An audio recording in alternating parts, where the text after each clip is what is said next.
This is the Late Round Podcast with your host, JJ Zacharisa.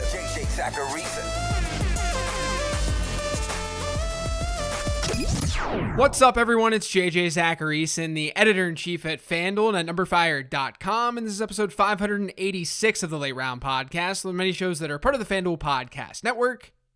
Thanks for tuning in. We've got earlier games than usual this week, so I wanted to get this out as soon as I possibly could. That's why it's dropping on Wednesday rather than Thursday. Regarding last week on this show, though, I think it was a decent one for the sleeper show, but not everything went right. Like, Daniel Jones was a bad, deeper streamer, but he wasn't my top streamer, at least. Most of the 25 to 50% rostered players actually didn't pan out very well. Deontay Foreman didn't see the game script that I was hoping he'd see, Tyler Conklin didn't take advantage of a great matchup, and Robbie Anderson only scored 8 PPR points. He did have a 22% target share, though, so the process wasn't that bad for him. I made a very, very big mistake by saying that Kirk Cousins was more of a borderline start. And Wayne Gallman, who I didn't really like on the show that much, but Wayne Gallman didn't see nearly the kind of workload that he could have seen without Cordarrelle Patterson. But as usual, there were some good hits, too. Tua was a fine streamer, Jamison Crowder had a nice day in a good slot matchup, Adam Troutman was great, and Marquez Valdes-Scantling had one of the best games of his career. And Emmanuel Sanders and Zach Moss didn't do a whole lot, and I had both of them as sits. Now, I do want to address one thing about this show really quickly, especially as we approach the fantasy playoffs, where our start-sit decisions are even more important. I go over my hits and misses at the start of each episode because I think it's important to be transparent. I don't ever want to be the analyst who just focuses on the hits and ignores the misses, because that doesn't help any of us get better. I could sit on here and talk about throwing Javonte Williams into your starting lineup, but I just don't think that's helpful. I want to dig deeper with these picks in order to help more people out. So yes, I'm going to miss a lot on this show. I'm talking about players on this show that no one wants in fantasy football. And since we're talking deep plays, the players I talk about are not automatic starts. There have been some people who have been angry at me on social media over the last couple of weeks because they started a player from this show over a more established player, when I never said to do that. This show is about information, and it's about finding players who you may want to start if you're in a pinch. Now, as always, if you have a very specific start-sit question, if you listen to this show and you have a question about this show, you can reach out to me on Twitter. I'll gladly answer. Or you can tune into my start-sit show on FanDuel's YouTube channel every Sunday at noon Eastern. I answer literally over 100 start-sit questions on that show. Now, before getting into sleepers this week, as I said yesterday, FanDuel is partnering with EA Sports to bring you this week's NFL Sunday Million contest. Enter the NFL Sunday Million Marquee Contest presented by EA Sports Madden NFL 22 this weekend and compete for your chance at a share of the $1.5 million prize pool. Simply build your best 9-player roster while staying under the salary cap and follow along as the games unfold. Kickoff is right around the corner, so head to FanDuel.com and get in the game today. For more details, visit FanDuel.com or download the FanDuel Fantasy app. Eligibility restrictions apply. Now, this first tier, as always, is players that are rostered in 25% to 50% of Yahoo leagues. And one quarterback who's in that group who I like as a streamer this week is Jimmy Garoppolo.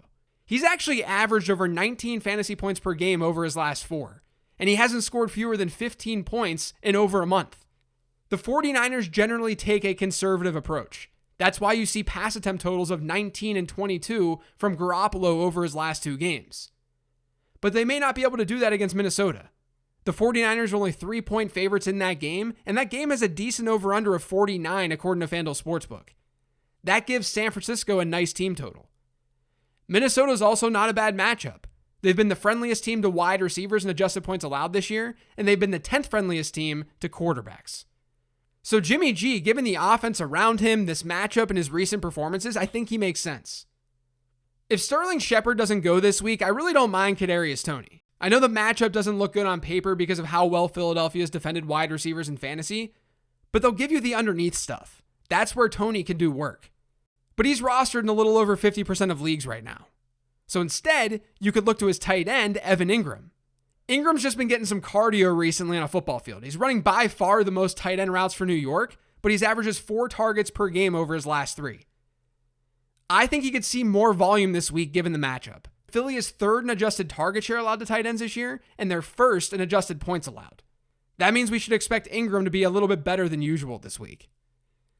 Another tight end streamer, Dan Arnold. Yes, I'm going to go back to Arnold after he burned absolutely everyone last week. The good news for Arnold is that last week he still ran the second most routes on the Jags. Now there's no Jamal Agnew, so there's some potential to see a little bit more volume. But more importantly, Jacksonville gets Atlanta. Atlanta's been a pretty average matchup for tight ends this year, but it's at least a matchup where Jacksonville, just as a team in general, might be able to move the ball a little bit better than they typically do. We have a larger sample size of Dan Arnold seeing 20% target share game after 20% target share game. The peripherals are still there for Arnold, so I think he's fine as a streamer. And then on that same team is Laviska Shenault. I talked about Shenault on the 10 Trend show where I noted that he spent more time in the slot last week because of Jamal Agnew's injury. And honestly, the slot is where he belongs. From weeks 1 through 4, which is with DJ Chark for a large portion, Shenault played 82% of his snaps from the slot according to Pro Football Focus. Since then, the numbers dropped to 33%. He's also seen his target share per game drop by about 3 percentage points. Without Jamal Agnew, I think we see Shenault in the slot more. And Atlanta's been an above average matchup for slot receivers this year. It's tough to put a lot of faith in the Jags offense, but at least there's reason to be more optimistic about Laviska Shenault now. And then the final player, or I guess players in this tier, is Ty Johnson. Because spoiler alert, I was going to talk about Tevin Coleman in the next tier of players. Because we just don't know for sure how this backfield is going to be split without Michael Carter. But I'll just talk about the situation in general here. Coleman played as many snaps as Ty Johnson last week. He actually out-touched him. I would expect Coleman to probably take on more early down work, and maybe that's more attractive to you because the Jets actually have a beatable opponent this week in the Texans. Not only is the spread close at just 2.5 points, but Houston's allowed the 10th most adjusted fantasy points to opposing running backs this year. I just think Ty Johnson offers more upside. He's already been catching passes out of the backfield, and he'll probably see at least some early down work as well. So he'll get the higher quality touches for fantasy more consistently. And he also is less likely to be game scripted out. Both players aren't necessarily optimal plays, despite this matchup. But I know a lot of you are in trouble at running back. Coleman might be easier to trust in the standard league, and then Ty Johnson in PPR. But I think in general, Johnson's just a little bit safer. Okay, let's officially move on to this tier, which consists of players rostered in 10 to 25% of Yahoo leagues, and let's start with Cedric Wilson. If CeeDee Lamb doesn't go on Thanksgiving, Cedric Wilson should be in store for about a 20% target share. In Week 11 against Kansas City without Lamb for half of that game, Wilson tied Noah Brown for the second most routes run for Dallas. He saw about 17% of the team's targets. Dallas has a nice implied team total in this game, and Wilson would be an easy way to get a piece of that offense, as long as CeeDee Lamb is out. I just don't know that at the time of this recording. Now, I was thinking about going Russell Gage with this next pick, but I'm pivoting to Kendrick Bourne because I trust this situation more. And that's not something I expected to say at the start of the season. Bourne was a wide receiver 4 last week after scoring 9 PPR points, but he once again hit a 15% target share for New England. He's averaged a target share per game of 18.5% over his last 4 games, when that average was 11% across his first 7. Now he gets Tennessee, a team that's allowed the 3rd most adjusted fantasy points to wide receivers this year.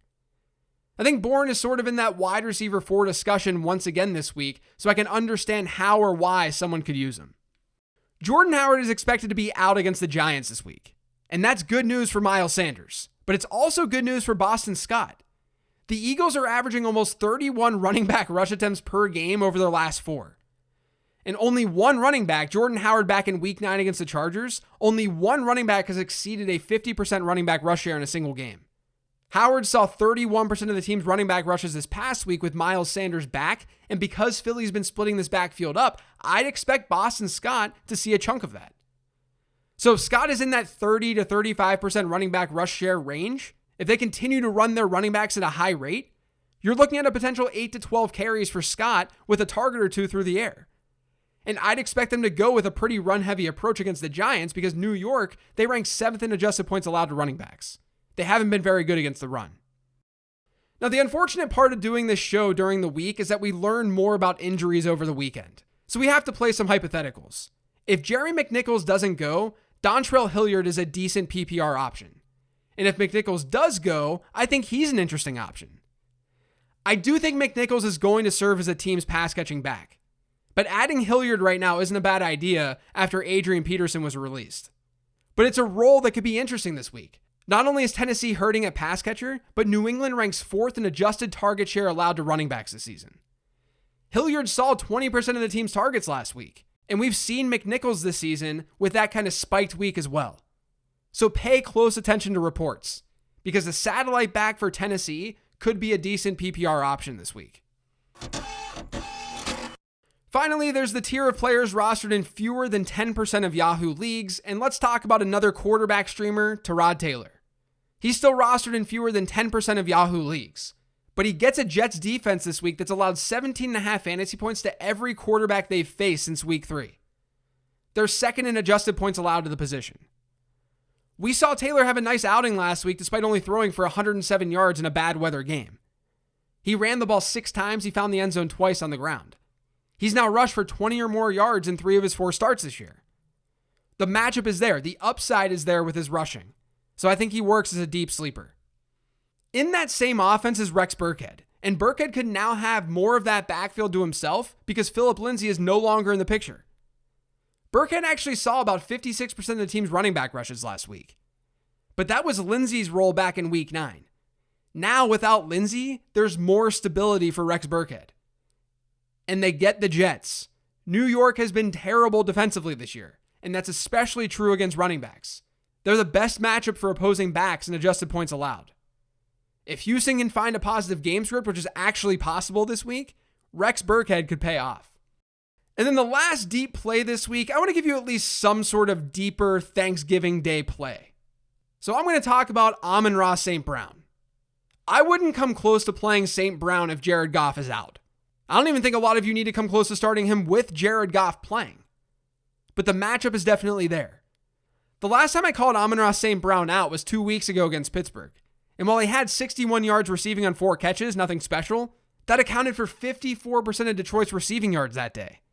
They just only threw for 114 yards. It was because he had a good slot matchup, and he has another good one this week against Chicago. This season, the Bears are second in target share allowed to the slot, and they're third in receiving yards allowed to the slot. That's where St. Brown plays. St. Brown has seen target shares of 16%, 25%, and 17% over his last 3. And since week 3, he's averaged a target share per game of about 18%. He's a super, super deep play, but the matchup at least is there.